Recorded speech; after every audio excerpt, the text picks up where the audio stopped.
Ang daming naglalabasang mga spekulasyon ngayon about sa future ni Kai Sotto, pero according sa ating source, ay ito lang ang kasunduang totoo. Una, ay nagpaalam na si Kai sa Yokohama B. Corsairs, pero balak ng team na kukuning muli ang ating idol para sa isa pang season at ipagpatuloy ang kanilang nasimulang tandem ni Yuki Kawamura. Pangalawa, ay committed si Kai na magiging parte sa Gilas program ni Coach Tim Cone ng at least 4 years or even more. At pangatlo, ay meron ng mga NBA team invites si Kai galing sa iba't ibang mga NBA teams. More than 4 teams na ang natatanggap na imbitasyon ni Kai para sa isang workout, minicamps, and even a possible stint sa NBA Summer League. And the options are still keep on coming, pero alam naman natin na ang ultimate dream ni Kai ay ang makapaglaro sa NBA.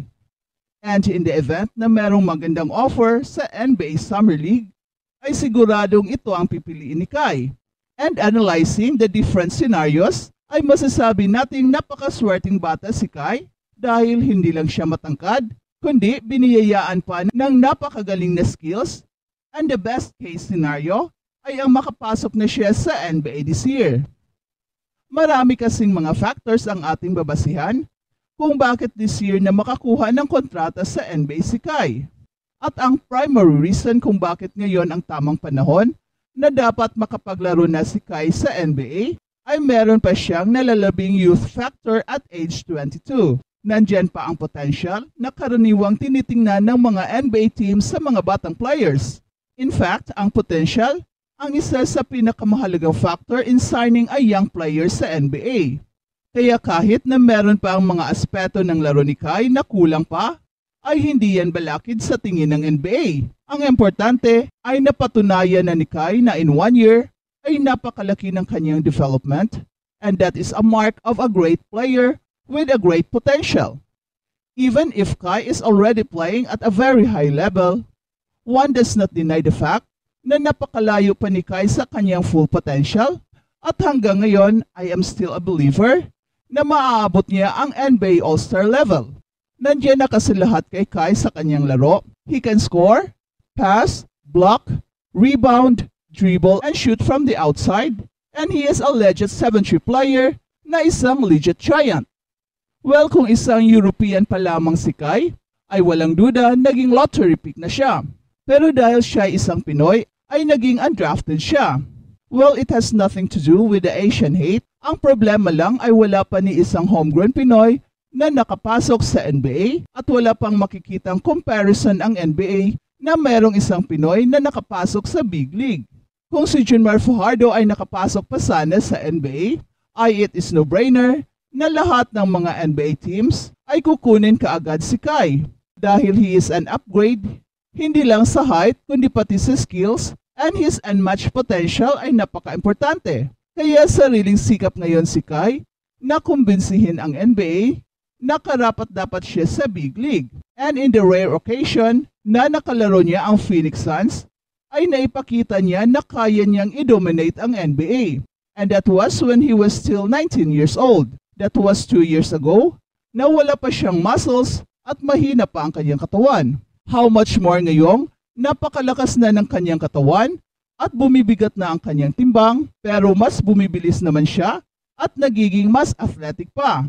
Well, kahit sang anggulo titingnan, ay ito na talaga ang taon na dapat makakuha na si Kai ng isang guaranteed NBA contract. Pero in the event na hindi pa rin siya papalarin, ay nandyan pa rin naman ang Yokohama B. Corsairs na handang magbibigay sa kanya ng isang magandang kontrata, at ang Gilas Pilipinas na hangad makapasok sa Olympics muli. At balitang NBA naman, Luka Doncic at Kyrie Irving kinuyog ang Oklahoma City Thunder.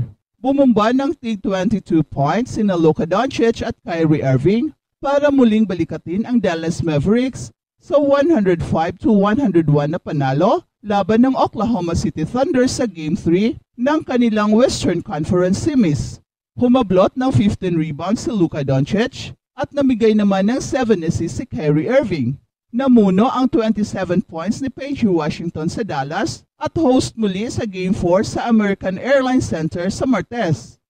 Bugbog na ang katawan ni Luka Doncic at iika-ikang pumasok ito sa locker room pagkatapos ng laro dahil sa pananakit ng kanyang kanang tuhod, kaliwang paa at kanyang likod.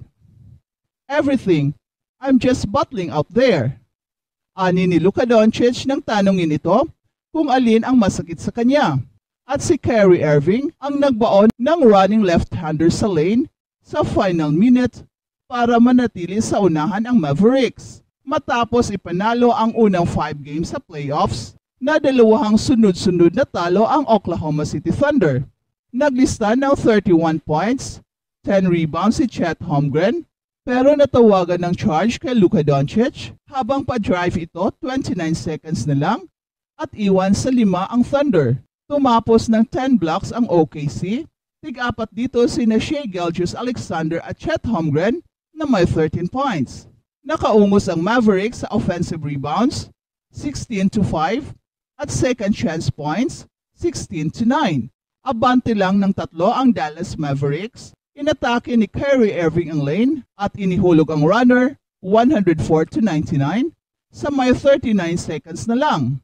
Habang ang star ng Denver Nuggets na si Nikola Jokic ay nagpakitang gilas, nakaiwas ang Denver Nuggets na mahulog sa 3-0 laban sa Minnesota Timberwolves sa Game 3. Pinamunuan ang naglulupasay na Timberwolves sa likod ng isang dominanteng performance mula kay Nikola Jokic at nakamit ng Denver Nuggets ang kanilang unang panalo sa seryeng ito. Nagtapos na may 24 points, 14 rebounds, 9 assists, 3 blocks and 3 steals na siya ang unang player sa kasaysayan ng NBA playoff na nakapagtala ng ganitong statline sa isang laro.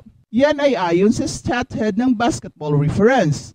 Ito ay isang uri ng performance na kailangan ng Denver Nuggets mula sa MVP dahil nakabangon si Nikola Jokic mula sa isang mahirap na performance. At ang Denver Nuggets ngayon ay nagtala ng 2-1 sa serye at bagaman kailangan pa nilang manalo ng isa pang laro on the road para maiwasan ang 3-1, tiyak na nakabawi sila ng konting momentum sa panalong ito. Sa hangaring ipadala ang serye pabalik sa Denver na magkapareho sa 2-2.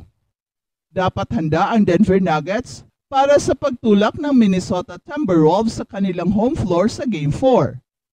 Ito ay isang napaka-impressive performance mula sa Denver Nuggets sa Game 3 na nagpakita ng kanilang DNA na kampyonato talaga sila.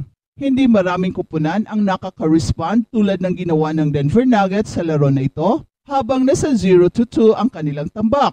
Pero pinakita ng Denver na hindi sila basta-basta ang kupunan lamang. Talagang lumalaban sila whatever it takes. Besides, di sila nagiging defending champion nang walang-wala lang. Hindi biro ang pagtugon ng isang kupunan sa ganitong sitwasyon.